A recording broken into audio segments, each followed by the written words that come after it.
السلام عليكم ورحمة الله وبركاته. أهلا بكم في قناة كروشيه تيوب. النهاردة هنقدم فستان بناتي من عمر سنة لغاية 3 سنين.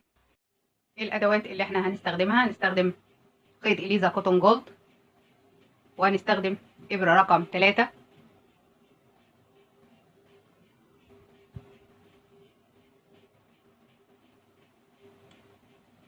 وإبرة رقم 2.5، والماركر وإبرة التنظيف والمقص والمتر اللي احنا هنستخدمه في قياس دوران الراس.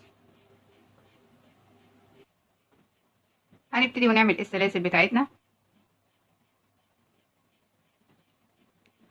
احنا هنشتغل الأول بإبرة 2.5. هنعمل السلاسل على مقاس دوران الراس في طريقتين، يا إما بتقيسي بالمزورة حوالين الراس بالشكل ده، يا إما بتعملي السلاسل وبتقيسيها حوالين الراس.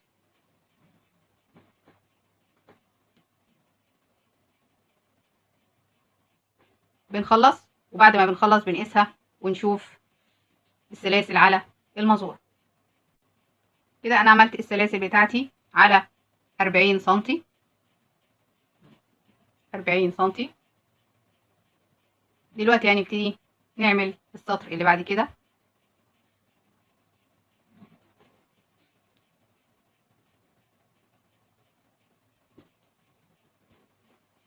بنيجي في الغرزة اللي بعد الغرزة اللي احنا دخلنا فيها، بنيجي بعدها على طول الغرزة اللي بعدها بناخد غرزة حشو، اللي بعدها كمان حشو. الحشو ان انا بدخل من الحلقة وبسحب الخيط، يبقى معايا حلقتين على الإبرة باخدهم في حلقة واحدة، وأكرر غرزة حشو على طول السطر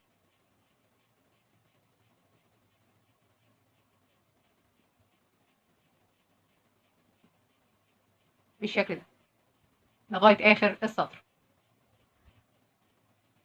بعد ما خلصت السطر هرتفع سلسلتين، 1 2.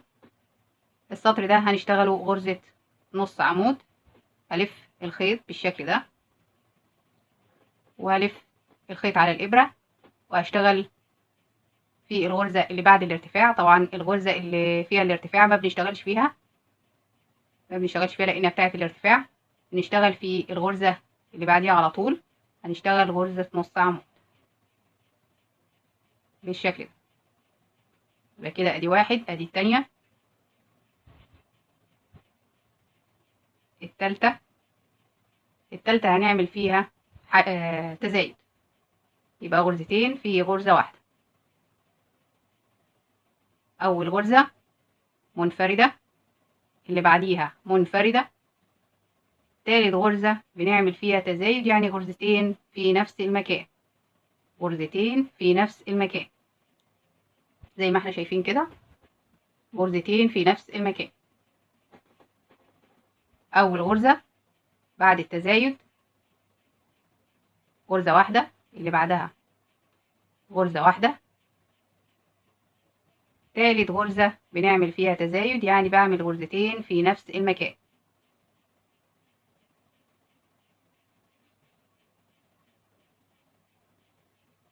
بعمل غرزتين في نفس المكان،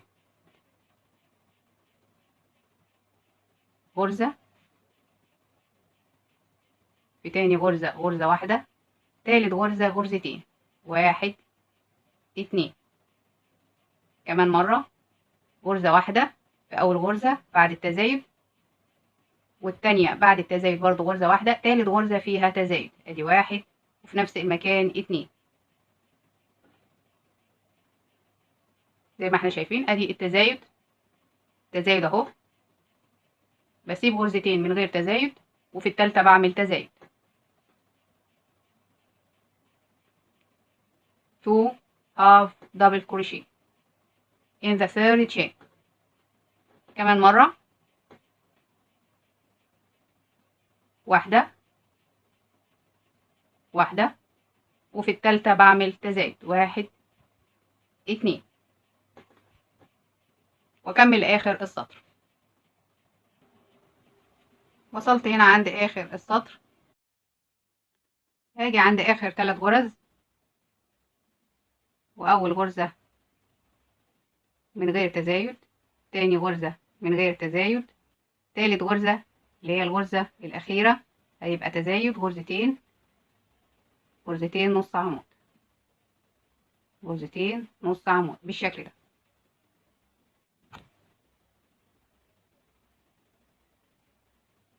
زي ما احنا شايفين.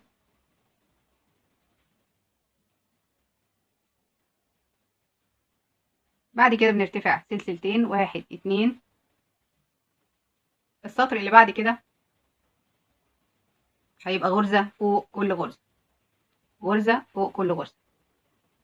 يبقى أول سطر حشو، تاني سطر تزايد في الغرزة التالتة، السطر التالت غرزة فوق غرزة. طبعا احنا مش بنشتغل في الغرزة اللي هي بتاعة الارتفاع، بنشتغل في تاني فتحة أو أول نص عمود بيقابلنا، أول نص عمود بيقابلنا هنعمل غرزة فوق كل غرزة. السطر ده من غير أي تزايد، غرزة فوق كل غرزة، غرزة نص عمود فوق كل غرزة. زي ما احنا شايفين كده، غرزة نص عمود. بلف الخيط وبدخل في الفراغ، بيبقى عندي 3 حلقات على الإبرة باخدهم في حلقة واحدة. كمان مرة 3 حلقات باخدهم في حلقة واحدة، ألف الخيط وأدخل في الفراغ أو في الحلقة وأسحب الخيط وأخدهم على حلقة واحدة، وهكذا. ده تالت سطر بالنسبة لنا، غرزة فوق كل غرزة،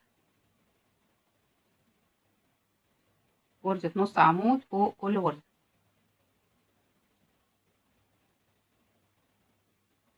زي ما احنا شايفين بالشكل ده.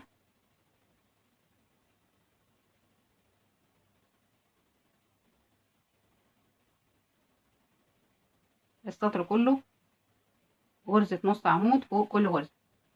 أكمل وأرجع لكم.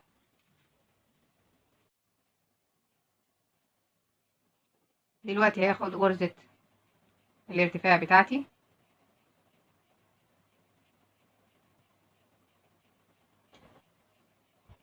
هدخل من السلسلة بالشكل ده وهرتفع سلسلتين، 1 2، وهبتدي أعمل غرزة البف بتاعتي. هاخد لفة وأدخل في الفراغ وأسحب الخيط كأني باخد عمود بلفة، بس مش هاخده للآخر. كمان لفة كده، عندي 3 لفات. طبعا الارتفاع بحسبه معايا كمان لفة، وأخدهم في حلقة واحدة بالشكل ده، وأقفل وارتفع سلسلة وألف الخيط وأسيب الفراغ اللي بعده وأدخل في اللي بعده، أسيب الفراغ اللي بعد غرزة البف وأدخل في اللي بعده، أعمل نفس الشغل، ألف لفة كمان لفة كمان لفة، يبقى كده 3 لفات، وأسحب الخيط بالشكل ده وأقفل وارتفع سلسلة وأكرر، أسيب سلسلة وأدخل في اللي بعدها وأكرر نفس الشغل، لفة التانية التالتة، وأخدهم في حلقة واحدة وأقفل وارتفع سلسلة، أسيب سلسلة وأدخل في اللي بعدها. آخد غرزة بف عبارة عن 3 لفات على الإبرة بالشكل ده، وأخدهم في حلقة واحدة وأقفل وارتفع سلسلة. كمان مرة أسيب حلقة وأدخل في اللي بعدها.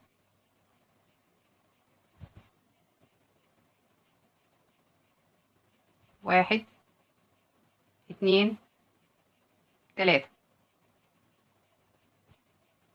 وأقفل وارتفع سلسلة وأكرر سكيب 1 وأدخل في اللي بعدها. آخد 3 لفات وآخد كله في حلقة واحدة وأقفل وارتفع سلسلة وأسيب حلقة وأدخل في اللي بعدها، وآخد 3 لفات على الإبرة غرزة بف وأخدهم في حلقة واحدة وأقفل وارتفع سلسلة، وهكذا أسيب حلقة وأدخل في اللي بعدها. 1 2 3،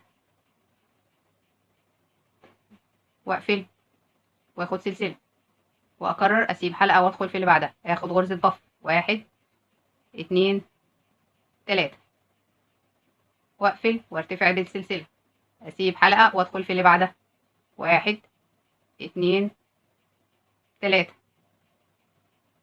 واقفل وارتفع بسلسلة بالشكل كده لغاية اخر السطر. وصلت عند اخر السطر وفاضل لي عندي 4 غرز.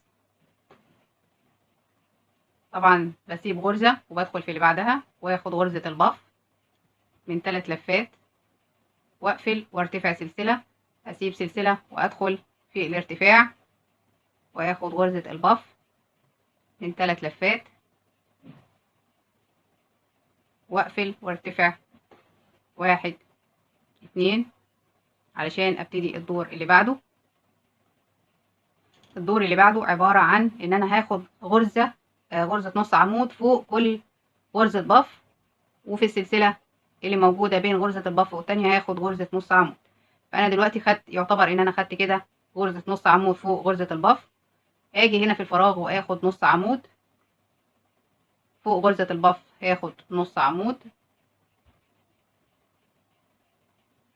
في الفراغ باخد نص عمود فوق غرزة البف باخد نص عمود، وهكذا لآخر السطر. فوق غرزة البف باخد نص عمود وفي الفراغ باخد نص عمود اللي هو يعتبر السلسلة اللي بين غرز البف. غرزة نص عمود فوق البف وغرزة نص عمود في السلسلة.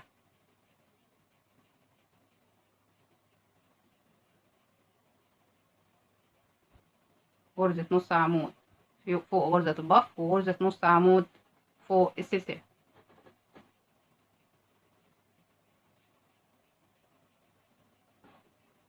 زي ما احنا شايفين كده.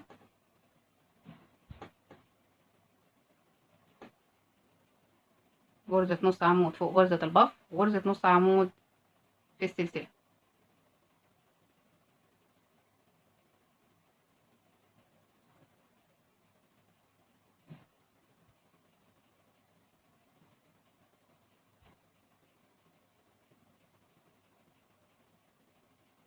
بالشكل ده.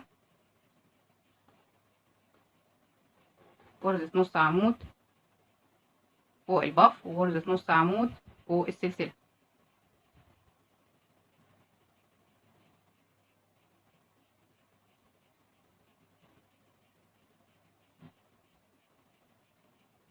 وأكرر لغاية آخر السطر بالطريقة دي. بالشكل ده أكرر لغاية آخر السطر. أنا كده خلصت الدور.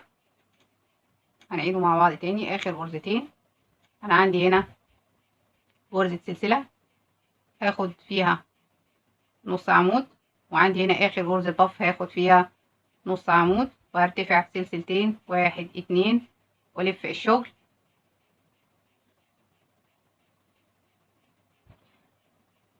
التزايد هنا هيبقى في رابع سلسلة، في رابع فراغ. انا عندي كده ارتفاع، ادي كده 1، بعد كده ادي 2، التالتة، الرابعة تزايد 1 2. تاني اول واحدة، تاني واحدة، تالت واحدة من غير تزايد، الرابعة تزايد 1 2. in the fourth chain 2 half double crochet. ادي اول واحدة من غير تزايد، تاني واحدة من غير تزايد، تالت واحدة من غير تزايد، الرابعة in the fourth chain هناخد تزايد 2 half double crochet.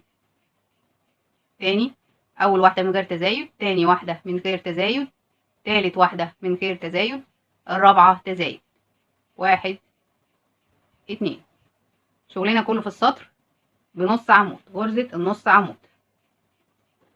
كمان واحدة، التانية من غير تزايد، التالتة من غير تزايد، الرابعة تزايد 1 2.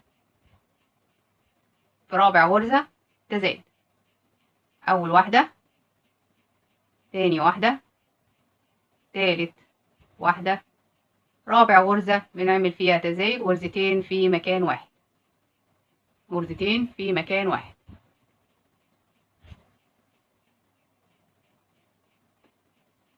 أول غرزة مفرد، التانية مفرد، التالتة غرزة واحدة، الرابعة غرزتين، واحد اتنين، وبنكرر لغاية آخر السطر. وصلت لآخر السطر، عندي هنا غرزتين، أول غرزة بعد التزايد غرزة واحدة، التانية غرزة واحدة، التالتة غرزة واحدة، الرابعة اللي هي آخر غرزة غرزتين، واحد اتنين، وارتفع سلسلتين والف الشغل.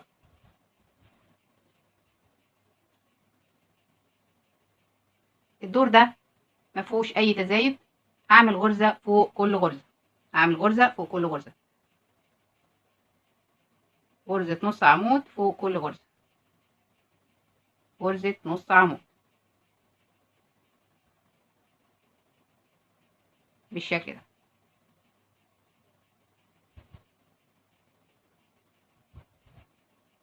غرزة فوق كل غرزة،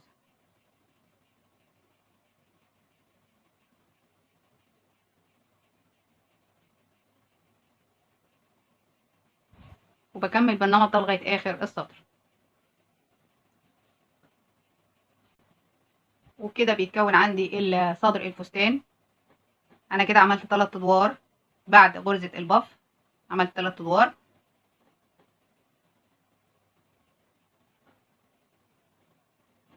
هنيجي تاني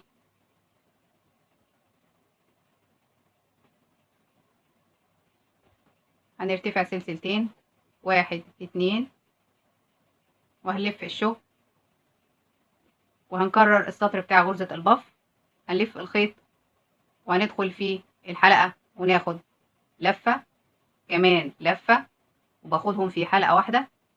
وقلنا قبل كده ان السلسلتين بنعتبرهم لفة من غرزة البف. بنقفل ونرتفع سلسلة ونسيب غرزة وندخل في اللي بعدها، وناخد 3 لفات من غرزة البف بالشكل ده، وناخدهم في حلقة واحدة ونقفل ونرتفع بسلسلة ونكرر، نسيب غرزة وندخل في اللي بعدها، ناخد 3 لفات، واحد اتنين تلاتة، ونقفل بالشكل ده وناخد سلسلة ونسيب غرزة وندخل في اللي بعدها، واحد اتنين تلاتة، ونقفل ونرتفع بسلسلة ونكرر لغاية آخر السطر بالطريقة دي. وصلت عند آخر السطر، skip 1 chain 1 buff،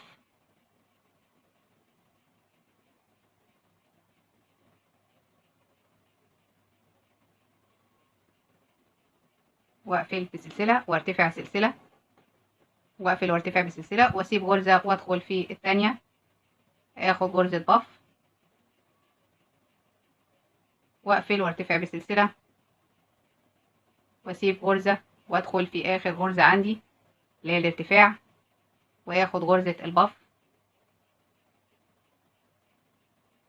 بالشكل ده، واقفل وارتفع بسلسلتين، واجي الدور اللي بعده نفس الدور اللي احنا خدناه بعد غرزة البف، بناخد نص عمود فوق السلسلة ونص عمود فوق غرزة البف. طبعا السلسلتين اللي احنا خدناهم يعتبر ان احنا خدناهم فوق غرزة البف، النص عمود التانية في السلسلة، نص عمود فوق البف، نص عمود في السلسلة او في الفراغ، نص عمود في البف، نص عمود في الفراغ، نص عمود في البف بالشكل ده.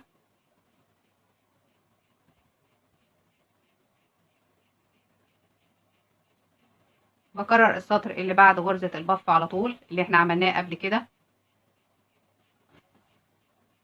يبقى باخد غرزة نص عمود فوق غرزة البف وغرزة نص عمود في مكان السلسلة، واكرر لغاية اخر السطر. وصلت لاخر السطر، انا كده خدت نص عمود في الفراغ اللي هي مكان السلسلة. هاخد كمان نص عمود في غرزة الباف اللي هو تعتبر اخر غرزة في السطر. هرتفع سلسلتين، 1 2، والف الشغل. السطر ده سطر التزايد. احنا خدنا تزايد مرتين، مرة هنا كان في الغرزة رقم 3 وهنا في الغرزة رقم 4. السطر ده هيبقى التزايد في الغرزة رقم 5. يبقى كده ادي غرزة، التانية، التالتة، الرابعة، خامس غرزة هنعمل فيها تزايد، 1 2. يبقى في خامس غرزة اللي هنعمل فيها التزايد. in fifth chain in the fifth chain 2 half double crochet، 1 2 3 4. وخامس غرزة هنعمل فيها تزايد، 1 2. كمان مرة، أول غرزة بعد التزايد غرزة واحدة بس، التانية غرزة واحدة، التالتة غرزة واحدة، الرابعة غرزة واحدة، الخامسة هي اللي هنعمل فيها تزايد غرزتين. كمان مرة، 1 2 3 4. وخامس غرزة تزايد. وهنشتغل بالطريقة دي لغاية آخر السطر. بعد ما خلصنا السطر هنرتفع سلسلتين، 1 2، وهنلف الشغل. السطر ده هنعمل نص عمود فوق كل نص عمود، هنعمل غرزة فوق كل غرزة، مفيش أي تزايد، مفيش أي تزايد في السطر ده، غرزة فوق غرزة.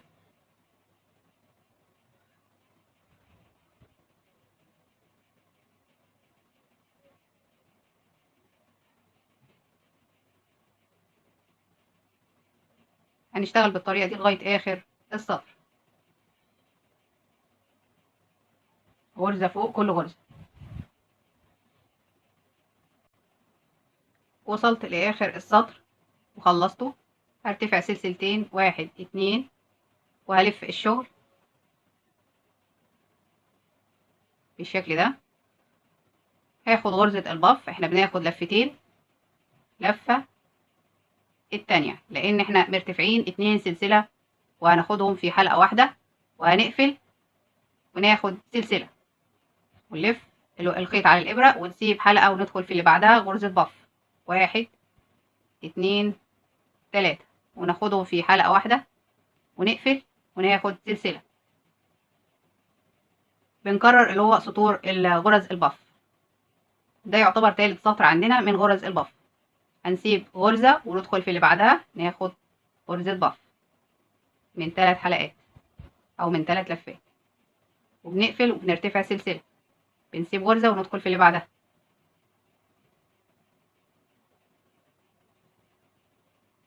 وبنقفل وناخد سلسلة، نسيب غرزة وندخل في اللي بعدها، وناخد غرزة الباف من 3 لفات، ونقفل ونرتفع بسلسلة، ونسيب غرزة وندخل في اللي بعدها، وهكذا لغاية آخر السطر بالشكل ده. أنا هنا بعد ما خلصت سطور غرز الباف هضم الناحيتين على بعض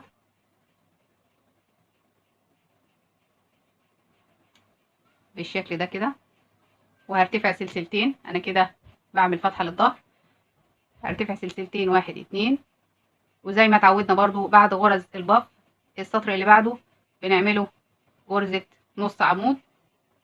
فكده احنا عملنا غرزة نص عمود فوق غرزة الباف. هنيجي في الفراغ وناخد غرزة نص عمود فوق الباف، هناخد غرزة نص عمود في الفراغ، هناخد نص عمود فوق الباف، نص عمود في الفراغ، نص عمود، ونكرر فوق غرزة البف هناخد نص عمود، في الفراغ هناخد غرزة نص عمود،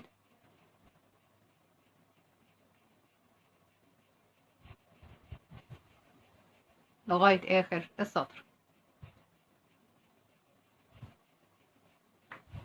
هنشتغل بالطريقة دي لغاية آخر السطر، لغاية ما نوصل عند السلسلتين الارتفاع.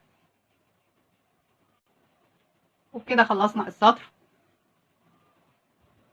وهنقفل في تاني سلسلة 1 2 ونقفل بمنزلقة بالشكل ده. بعد كده بحدد الماركر على الفستان علشان احدد فتحة الكمام زي ما احنا شايفين. بنيجي هنا، طبعا هقول لكم انا حددت الكمام ازاي، ان انا بتني الجزء ده على الجزء ده، وبعدين بعمل نص النص، بعمل كده بالشكل ده، وبحدد فتحة الكمام بالشكل ده. بعد ما بحط الماركر الناحية دي بقلب الناحية التانية، ونفس الكلام بنصصها بالشكل ده، واحط الماركر في النص بالشكل اللي احنا شايفينه ده. بعد كده هنشتغل سلسلتين 1 2، وهنلف الشغل بالشكل ده، وهناخد نص عمود فوق كل نص عمود، نص عمود فوق كل نص عمود،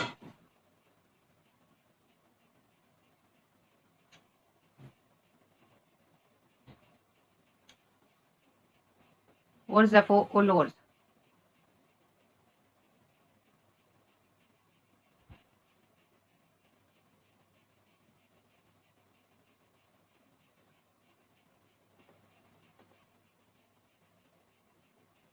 طبعا انت عايزة تشتغلي بالطريقة العدلة، ان انت تشتغلي بنفس الواجهة، واجهة الفستان. انا اشتغلت بالطريقة دي علشان الخط اللي في ظهر الفستان يبقى عدل معايا، يبقى ماشي عدل معايا.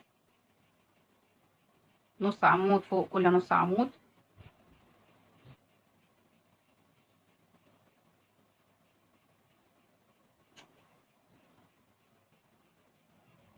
بالشكل ده. واجي هنا عند الماركر اخد النص عمود، واجي عند الناحية التانية اخد النص عمود التاني.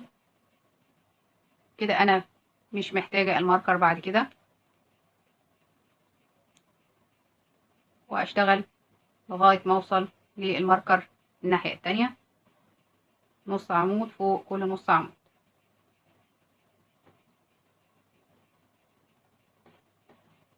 بالشكل ده. افضل اشتغل لغاية اخر السطر. جيت عند الماركر التاني اخد غرزة في الماركر، والغرزة التانية اخدها في الناحية التانية بالشكل ده، وهشيل الماركر، انا كده مش محتاجاه. كده عملت فتحتين للكمام او للدراع، وهشتغل لغاية اخر السطر نص عمود فوق كل نص عمود.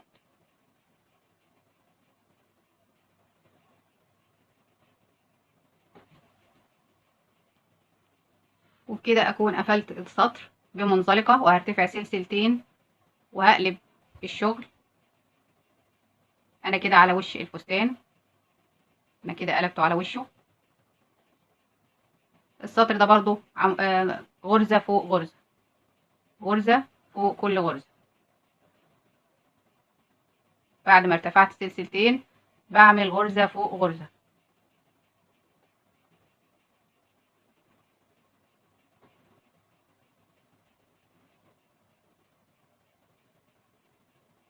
غرزة نص عمود فوق كل غرزة نص عمود.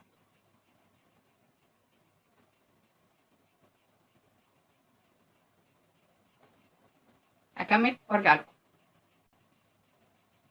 انا كده عملت دورين، من عند الباط عملت دور، الدور التاني طبعا اللي احنا قفلناه كده 3 ادوار بعد غرزة البف، 3 ادوار بعد غرزة البف نص عمود. دلوقتي هنغير اللون وهنشتغل باللون التاني. هنرتفع سلسلتين وهنعمل نص عمود فوق كل نص عمود،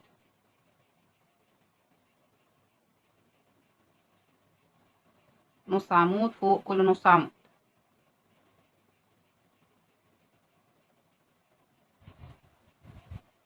ممكن تعملي 4 ادوار 5 ادوار. ده يعتبر حزام لوسط الطفل بلون مختلف، نص عمود فوق كل نص عمود.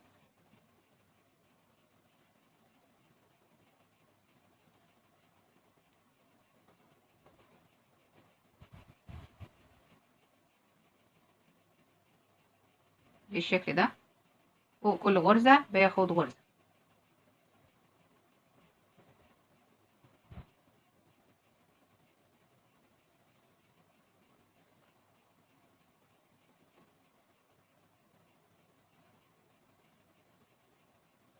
بمشي بنفس النمط لغاية آخر السطر. ولو انت حابة طبعا تكبري في عدد الأدوار، أنا هكتفي بأربع 5 أدوار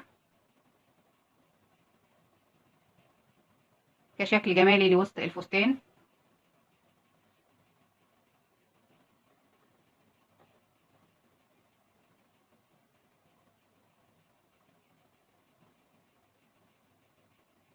بتشتغلي بنفس النمط لغاية ما بتكبري الأدوار اللي عندك. عايزة تعملي 4، عايزة تعملي 5 6، على حسب ما انت عايزة. أكمل وأرجع لكم.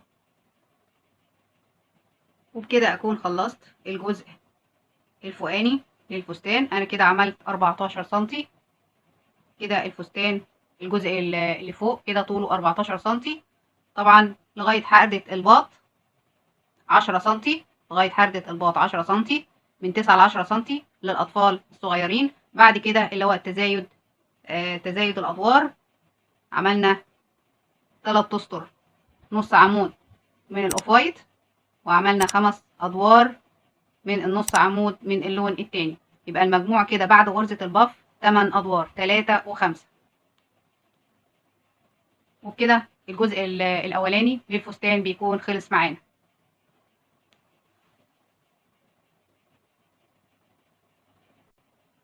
وعندنا هنا دوران الصدر لغاية 27 سنتي، يعني الدوران كله 54 سنتي تقريبا.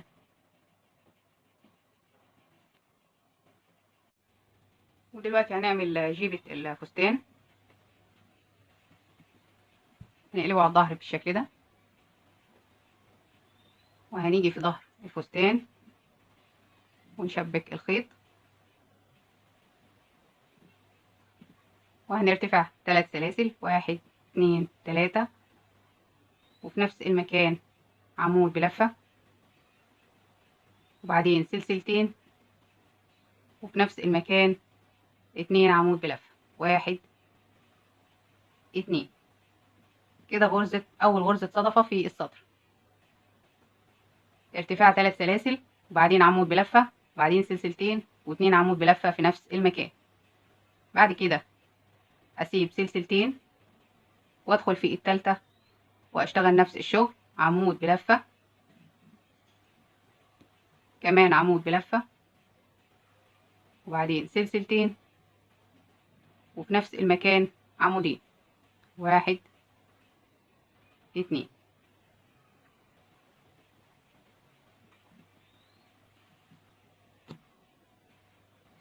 زي ما احنا شايفين كده.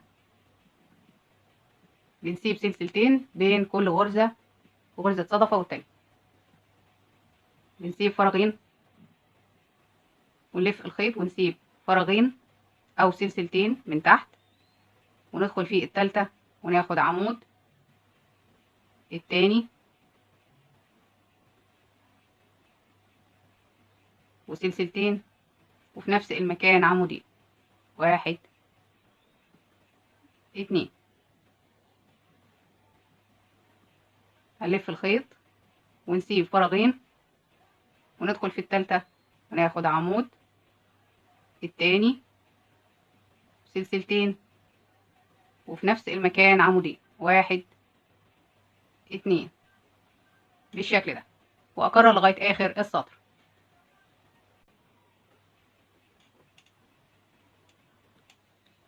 هنعمل الغرز الأخيرة مع بعض. هنسيب واحدة التانية in the third chain، هنعمل 1 double crochet 1 double crochet 2 chains 1 double crochet 1 double crochet in the same space 1 2 3. هنعمل غرزة الصدفة، سلسلتين وفي نفس المكان عمودين،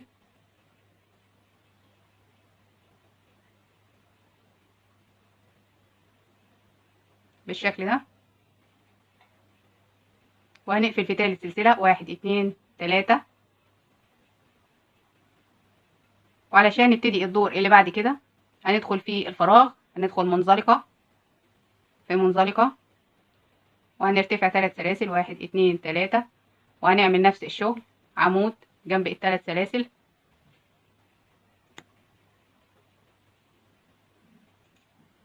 وبعدين سلسلتين وفي نفس المكان عمودين،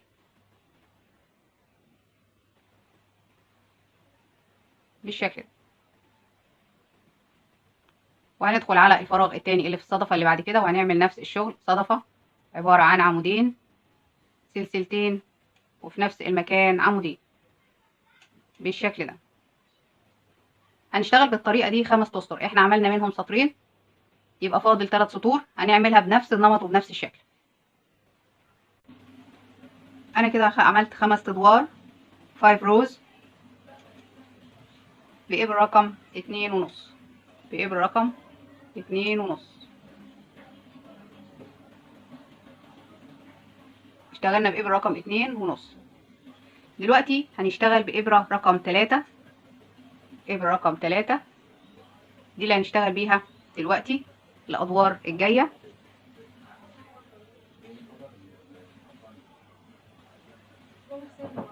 هنا كده خلصت ال5 ادوار، 2 عمود بلفة. خلصت 5 ادوار 1 2 3 4 5، 2 عمود بلفة وسلسلتين وفي نفس المكان 2 عمود بلفة كمان، يعني غرزة الصدفة اللي عبارة عن 2 2 2. انا دلوقتي خدت منزلقة في منزلقة وهرتفع 3 سلاسل. طبعا انا مش دلوقتي بشتغل هوك نمبر 3 بإبرة رقم 3، هرتفع 1 2 3 وفي نفس المكان هاخد كمان عمود، كمان عمود، يبقى كده 3 عواميد، وبعدين سلسلتين وفي نفس المكان 3 عواميد 1 2 3، بالشكل ده. يبقى 3 عواميد، سلسلتين، 3 عواميد. أكرر في الفراغ 3 عواميد، سلسلتين، 3 عواميد. أنا بشتغل لي بإبرة 3 علشان الغرزة تكبر معايا.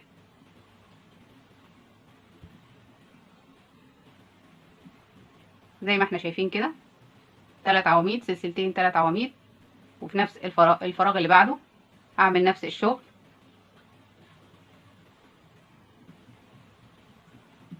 3 عواميد، سلسلتين، 3 عواميد.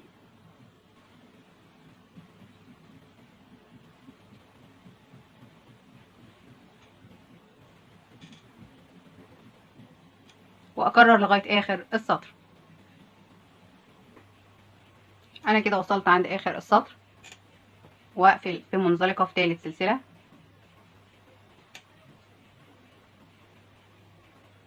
وادخل بمنزلقة لغاية ما اوصل للفراغ بالشكل ده، وهرتفع 3 سلاسل 1 2 3، واعمل نفس الشغل 3 عواميد، سلسلتين، 3 عواميد.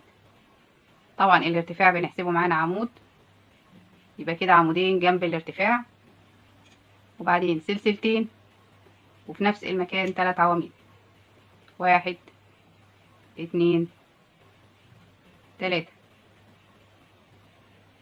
بالشكل ده. بعد كده ادخل على الغرزة اللي بعدها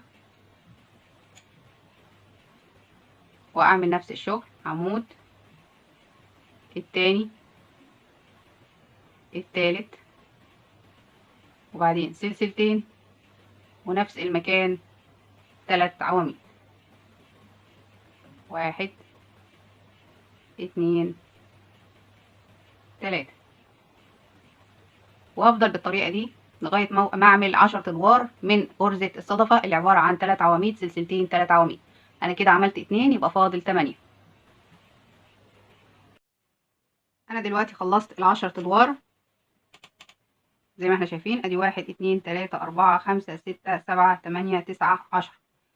كده ال10 ادوار من غرزة الصدفة 3 عواميد، سلسلتين، 3 عواميد. وقبلهم طبعا عاملين 5 ادوار، 5 ادوار، 1 2 3 4 5 من غرزة الصدفة، عمودين، سلسلتين، عمودين. دلوقتي هنكمل الشغل.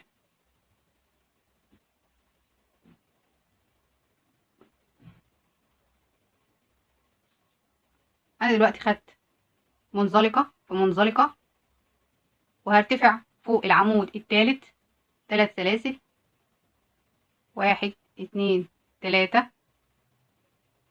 وهعمل في الفراغ 3 عواميد، 1 2 3. يبقى كده المجموع 4 عواميد.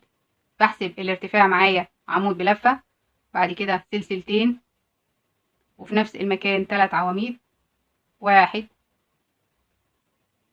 2 3.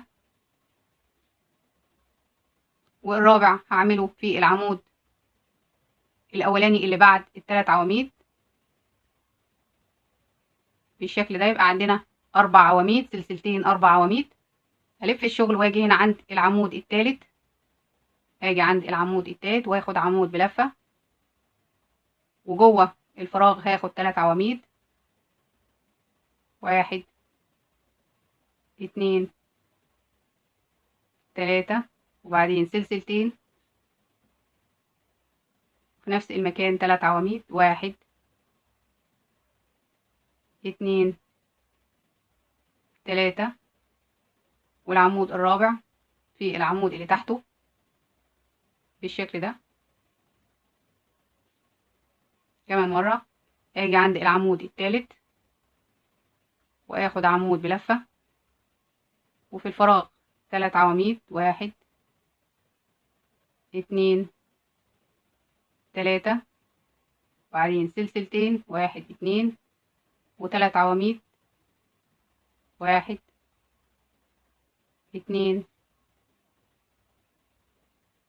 3.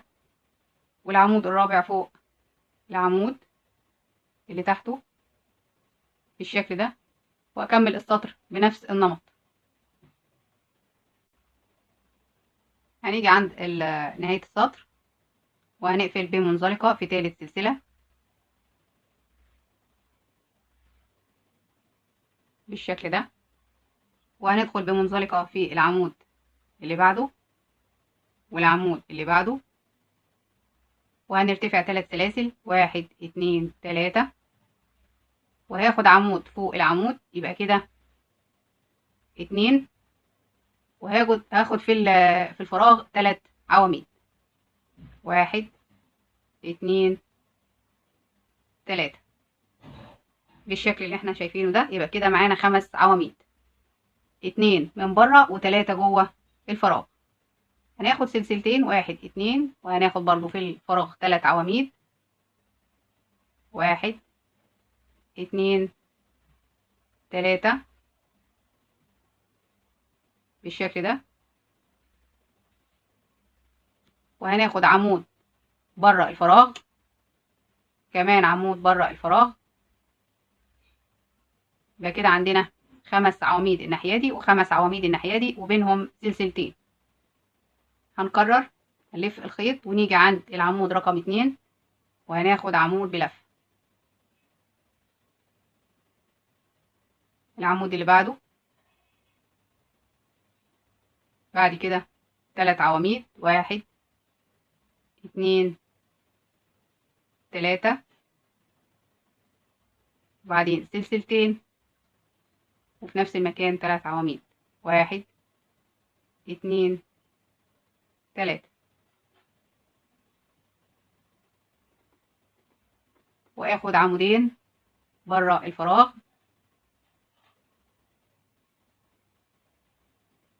بيبقى معايا بالشكل ده 5 عواميد على اليمين و5 عواميد على الشمال وبينهم سلسلتين. كمان مرة.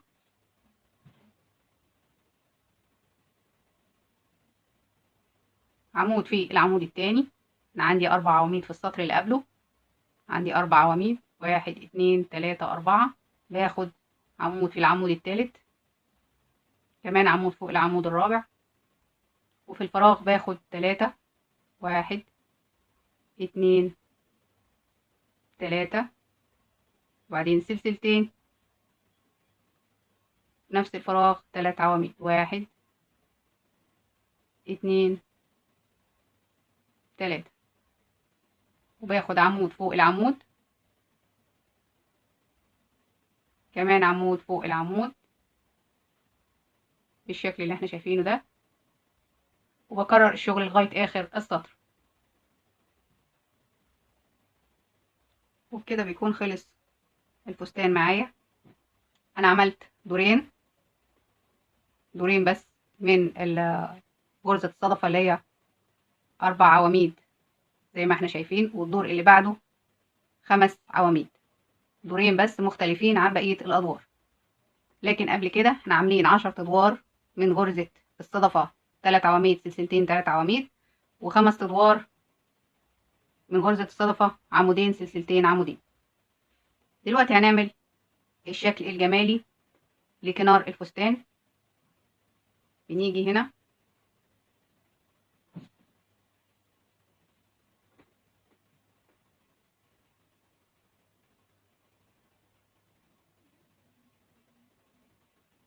بربط الفتلة كأني بعمل سلسلة بالظبط.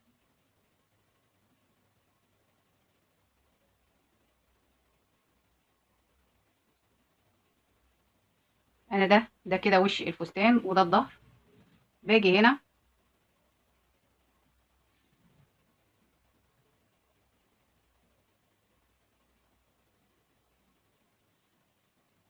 ادخل ما بين العواميد بالشكل ده واسحب الخيط وبخرج من الحلقة. بكرر تاني، ادخل ما بين العواميد واسحب الخيط واخرج من الحلقة، ما بين العواميد واسحب واخرج من الحلقة بالشكل ده. مش صعب خالص زي ما احنا شايفين. ادخل ما بين العواميد واسحب الخيط واخرج من الحلقة.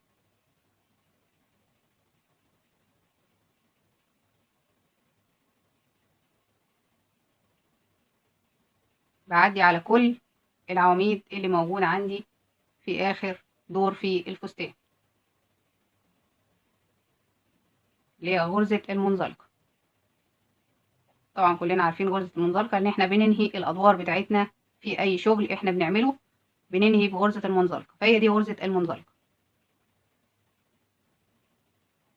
بتدي شكل جمالي لنهاية الفستان زي ما احنا شايفين كده. بدخل ما بين العمود واسحب الخيط واخرج من الحلقة، ادخل ما بين العمودين واسحب الخيط واخرج من الحلقة، ادخل واخرج واخرج من الحلقة، ادخل ما بين العمودين واسحب الخيط واخرج من الحلقة بالشكل ده.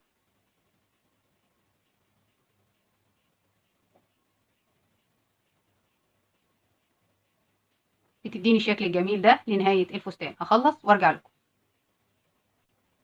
دلوقتي هنقفل السطر مع بعض.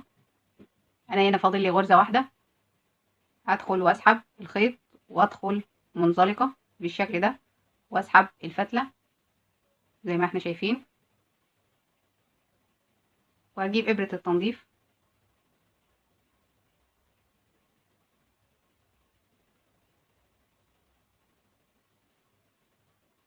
واجي هنا من تحت اول غرزة عندنا، انزل من تحتها بالشكل ده واسحب الخيط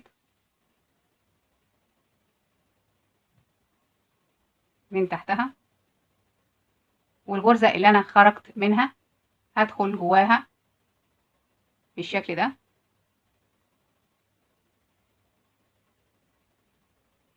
انا كده خدت الخيط ودخلت تحت اول حلقة خدتها، وبعدين هخرج وهدخل في الحلقة الأخيرة بالشكل ده تحت الحلقة الخلفية، وأسحب الخيط عشان تبان عندي غرزة زي بقية الغرز بالشكل ده زي ما احنا شايفين. بعد كده بنضف الخيط، بدخل من جوه وبنضف الخيط من داخل الفستان،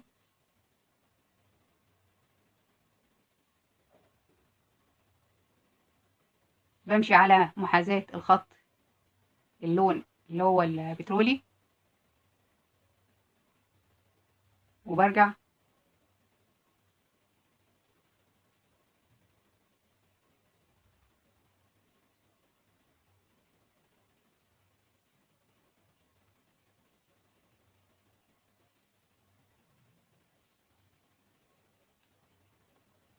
بقص الخيط،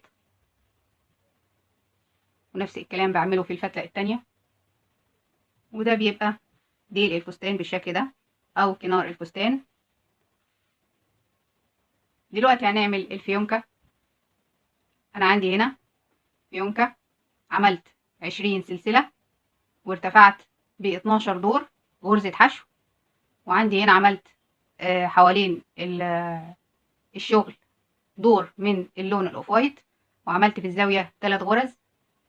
وبعدين لما ارتفعت بالدور اللي بعده عملت غرزتين في الغرزة اللي في النص في كل جنب، ونفس الكلام الدور الاخير. والفيونكة انا عامله لها فيديو بس مش نفس الشكل، بس نفس الخطوات الداخلية. دلوقتي انا عملت قطعة مستطيلة، هقلبها على ظهرها كده، وهجيب الجزئين دول كده بالشكل ده، وهجيب الخيط الاوف وايت والف حواليها. بعد ما جبت الخيط الاوف وايت ولفيت حواليها بالشكل اللي احنا شايفينه ده شكلها النهائي. بسيب بعد ما بخيط من ورا بثبت الخيط، بسيب جزء في الابره علشان اثبتها معايا في وسط الفستان زي ما احنا شايفين كده، بثبتها في الفستان بالابره والخيط. انا كده ثبتها في الفستان زي ما احنا شايفين بالابره والخيط، وبكده الفستان بيكون خلص معايا.